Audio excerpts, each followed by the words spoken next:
Have you ever had a moment where you knew you should speak, but you stayed quiet? Not because you had nothing to say, not because you did not care, but because something in you pulled back. Maybe it happened in a meeting. Maybe it happened in a room full of people. Maybe it happened when someone needed you to lead, and you felt yourself shrink instead. And the strange thing is, maybe nobody else even noticed. The room kept moving. The conversation went on. Life did not stop, but you noticed. And later, when everything got quiet, that moment came back to you. Not as a loud regret, more like a small voice in the back of your mind saying, you were supposed to move there. That is what fear does sometimes. It does not always destroy your life in some dramatic way. Sometimes it just steals one moment, one sentence, one chance to be seen, one chance to become the person you keep saying you want to be. And maybe that is why fear is so hard to talk about, because fear is not always obvious. Sometimes fear looks like silence. Sometimes fear looks like waiting. Sometimes fear looks like being realistic. Sometimes fear looks like saying, I'm not ready yet, when the truth is, you are scared to find out what happens when you try. And maybe fear is not only there to stop you, maybe fear is trying to show you something. We talk about fear like it is simple, like fear is just being scared. But maybe fear is more personal than that. Maybe fear knows where to touch you. If your dream asks you to speak, fear attacks your voice. If your dream asks you to lead, fear attacks your confidence. If your dream asks you to be seen, fear attacks your comfort with attention. If your dream asks you to love, fear attacks the part of you that is scared to be known. That is why fear can feel so deep. It does not always block the whole road. Sometimes it points to the exact place where you still feel unsure. And maybe that is the part we miss. Most people treat fear like a wall. Like if fear shows up, that means stop. That means turn around. That means you are not ready. That means this is not for you. But maybe fear is not always a wall. Maybe sometimes fear is a map. Not a perfect map. Not a map you should obey without question. But a map that points to something. A place inside you that still needs proof. A place that still needs practice. A place that still needs confidence. A place that still does not believe you can survive being seen. Maybe fear is not saying, you can't. Maybe fear is saying, this is where you still don't trust yourself yet. Fear is strange because it does not always attack random things. It usually shows up near something that matters. You do not feel fear around things you do not care about. You feel fear where there is meaning, where there is hope, where there is a version of you that wants to become something more. That is why fear can feel so personal. Someone may dream of becoming a leader, but the moment they have to speak in front of people, fear grabs their throat. Someone may want to become an artist, but the moment they have to show their work, fear tells them it is not good enough. Someone may want to be loved deeply, but the moment someone gets close, fear tells them to pull away first. Someone may want to change their life, but the moment change asks for discipline, fear tells them to stay comfortable. And from the outside, it may look small. One quiet moment, one missed chance, one excuse, one delay, one not today. But inside, it feels bigger. Because you know when fear made the choice for you. You know when you wanted to move and didn't. You know when you had something to say and swallowed it. You know when life gave you a small opening and you stepped back from it. That kind of moment can stay with you, not because it means you are weak, but because it touched something true. It showed you the gap between who you say you want to be and who you were able to be in that moment. And that gap can hurt, but maybe it is also useful. Because now you know where the work is. Here is the hard part. Fear can point to a real place and still give you the wrong command. Fear may correctly show you that you are scared of being judged, but then it tells you to hide. Fear may correctly show you that you are scared of public speaking, but then it tells you to stay quiet. Fear may correctly show you that you are scared of failing, but then it tells you not to try. Fear may correctly show you that you are not ready yet, but then it tells you that you never will be. That is where fear gets tricky, because fear is not always stupid. Sometimes fear sees something real. It sees the wound. It sees the insecurity. It sees the place where you are not confident yet. But fear does not always know what to do with that information. Fear's first answer is usually protection. Stay small. Stay quiet. Stay safe. Stay where nobody can judge you. Stay where nobody can reject you. Stay where nobody can see you wanting something too badly. And sometimes that protection feels peaceful. At first, because there is relief in not trying. There is relief in not raising your hand. There is relief in not putting your dream in the real world where it can be measured. But later, that relief can turn into regret, because the thing you avoided does not always disappear. Sometimes it waits for you. Sometimes it follows you. Sometimes it becomes the thought you keep returning to. What if I had spoken? What if I had tried? What if I was closer than I thought? What if fear was loud, but not right? That is why fear should be listened to, but not always obeyed. Fear can show you the wound, but fear should not get to choose the move. Maybe you do not truly defeat fear. Maybe fear is part of being human. It is built into us. It shows up when something feels unknown. It shows up when something feels risky. It shows up when something asks us to become bigger than the version of ourselves we already know. But fear changes when you gain experience. The first time you do something, fear feels huge. The first time you buy a house, every paper feels heavy. Every number feels serious. Every question feels like it could ruin everything. You wonder if you are missing something. You wonder if you are making the wrong move. But the second time, it feels different. Still serious. Still important, but different. Because now you have been there before. You know the steps. You know the questions. You know what the fear feels like. And that matters. Because fear is strongest when everything is unknown. The more unknown something is, the more fear gets to fill in the blanks. And fear loves empty space. It fills that space with worst-case stories. It tells you everyone will laugh. It tells you one mistake will ruin you. It tells you rejection will break you. But then you live through something.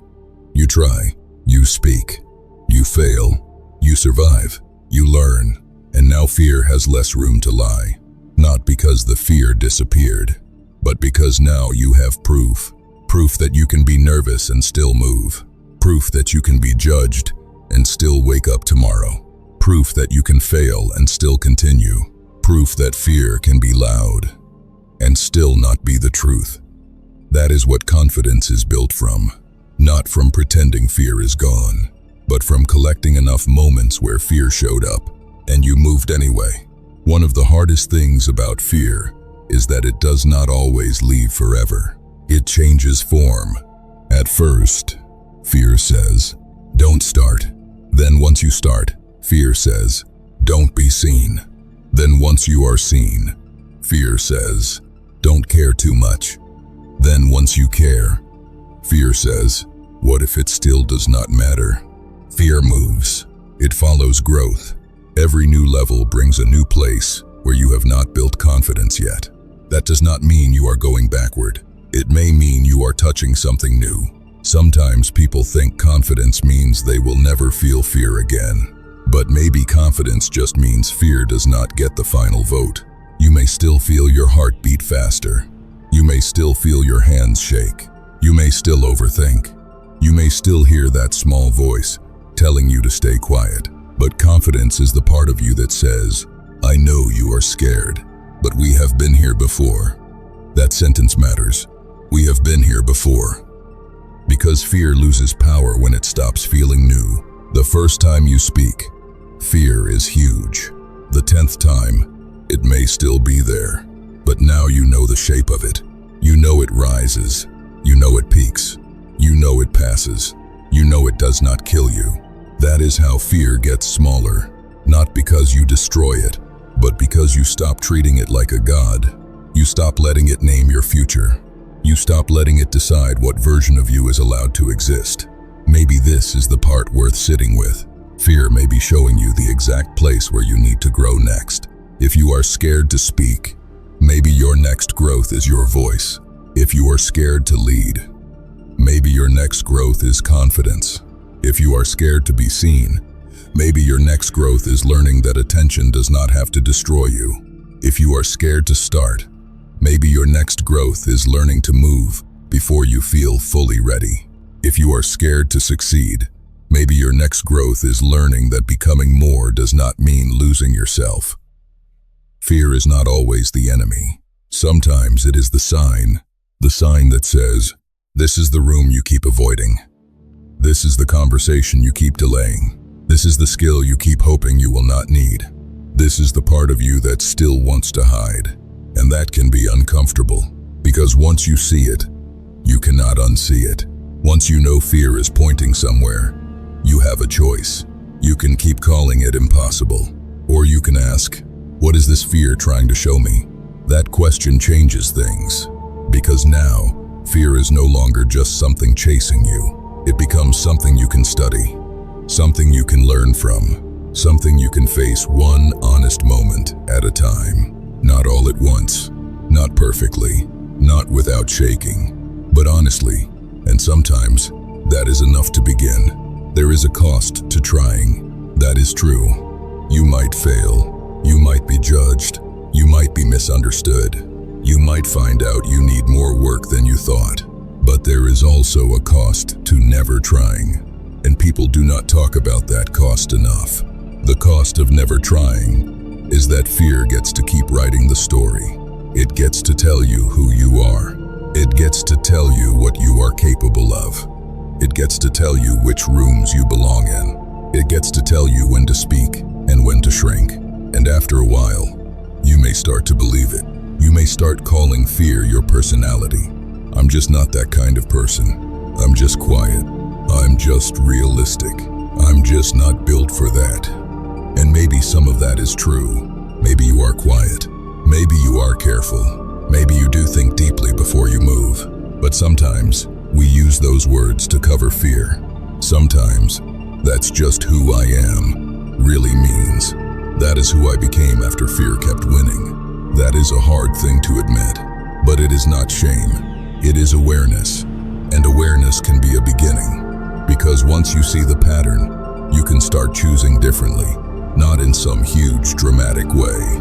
Maybe just once, maybe just one sentence, one hand raised, one honest attempt, one uncomfortable step, one moment where fear shows up and you say, I hear you, but you do not get to make this choice alone. Maybe confidence is not built by thinking about confidence. Maybe confidence is built by contact. Contact with the thing you fear. Contact with the room. Contact with the work. Contact with the rejection. Contact with the awkward first try. Contact with the version of yourself that is still learning. You cannot think your way into proof. At some point, you have to live your way into it. And that is where trying matters. Trying is not only about success. Trying gives you information. It shows you what you need to improve. It shows you what still scares you. It shows you what was easier than you thought. It shows you what fear was exaggerating. It shows you what fear was actually protecting. And if you keep going, something starts to shift. The thing that once felt impossible starts feeling familiar. The room that once felt too big starts feeling survivable. The voice that once shook starts getting steadier. The fear that once controlled you starts becoming background noise. Still there, still human, but not in charge. That is growth, not becoming fearless. Becoming harder for fear to control. Maybe fear is not something you defeat once and never feel again. Maybe fear is part of being alive. It shows up near the things that matter. It shows up near the places where you still feel unsure. It shows up when life is asking you to become someone you have not fully become yet. But maybe fear is not always there to stop you. Maybe sometimes fear is showing you the door to the part of you that needs confidence, the part of you that needs practice, the part of you that needs proof, the part of you that still needs to learn. I can be afraid and still move. Because confidence is not the absence of fear. Confidence is built when fear has seen you move enough times that it finally starts to believe you. So maybe the question is not just, what am I afraid of? Maybe the better question is, what is this fear pointing to? Where does it keep showing up? What moment keeps haunting you? What room do you keep avoiding? What version of yourself do you keep stepping away from? And maybe you do not have to answer all of that tonight. Maybe you just sit with it. Maybe you just notice it. Maybe you stop treating fear like a stop sign and start seeing it as a map. Not a map away from your life. A map back to the part of you that is still waiting to grow.